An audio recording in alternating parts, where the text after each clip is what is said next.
नमस्कार। हाल ही में हिमाचल प्रदेश से एक शादी की खबर आई जिसने सबका ध्यान खींचा। हाँ, दो भाइयों ने एक ही महिला से शादी की। बिल्कुल, हमारे पास इस पर कुछ जानकारी है, कुछ लेख हैं और आज हम इसी में थोड़ी गहराई से बात करेंगे। जी। ये सिर्फ एक अनोखी शादी की बात नहीं है, बल्कि ये सिरमौर जिले के हाटी समुदाय की एक सदियों पुरानी प्रथा, जोड़ीदारा प्रथा, उससे जुड़ी है। सही। तो हमारा मकसद है इस जानकारी के जरिए समझना कि भाई ये प्रथा क्या है, क्यों चली आ रही है और आज के समय में इसका क्या मतलब है। हाँ, ये घटना वाकई अहम है क्योंकि ये हमें ट्रांसगिरी इलाके की जो सामाजिक आर्थिक सच्चाई है उसकी एक झलक देती है।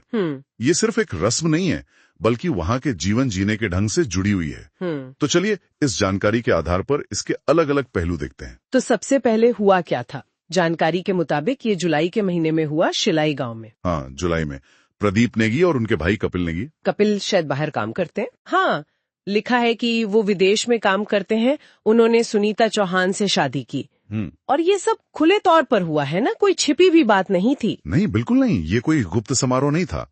जानकारी यही कहती है कि बाकायदा लोक संगीत था, नाच गाना, पारंपरिक रस्में थीं और सैकड़ों लोग शामिल हुए थे। अच्छा। हाँ, और जैसा प्रदीप नेगी ने कहा भी, उनके लिए ये अपनी संस्कृति, अपनी जड़ों पर गर्व जताने का एक तरीका था।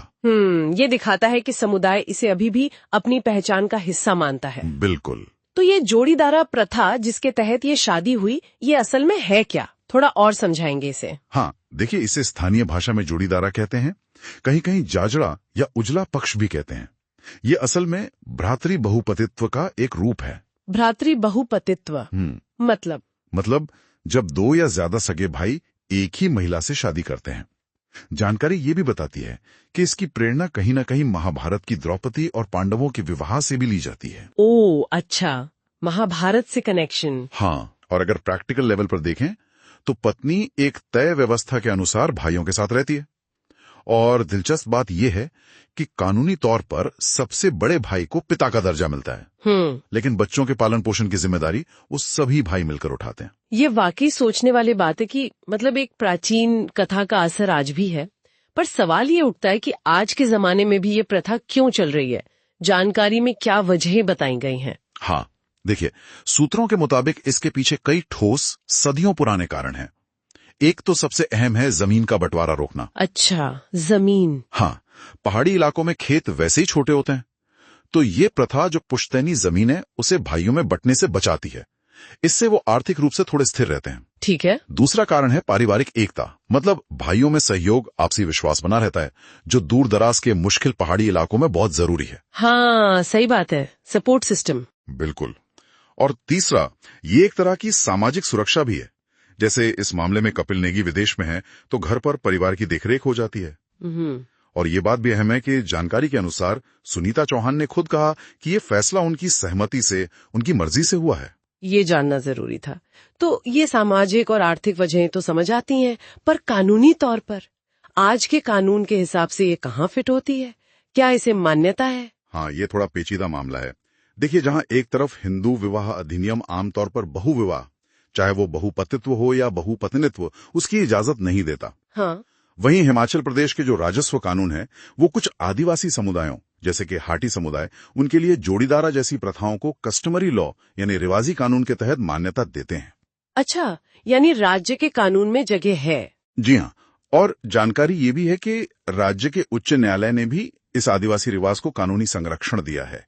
हाटी समुदाय, जिन्हें हाल ही में 2022 में अनुसूचित जनजाति यानी एसटी का दर्जा मिला। हाँ, मिला था। उनकी आबादी करीब 3 लाख है और वो ट्रांसगिरी इलाके के लगभग 450 गांवों में रहते हैं।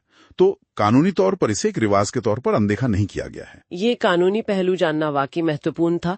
लेकिन क्या ये प्रथा अब भी उतनी ही आम है जितनी शायद पहले रही होगी?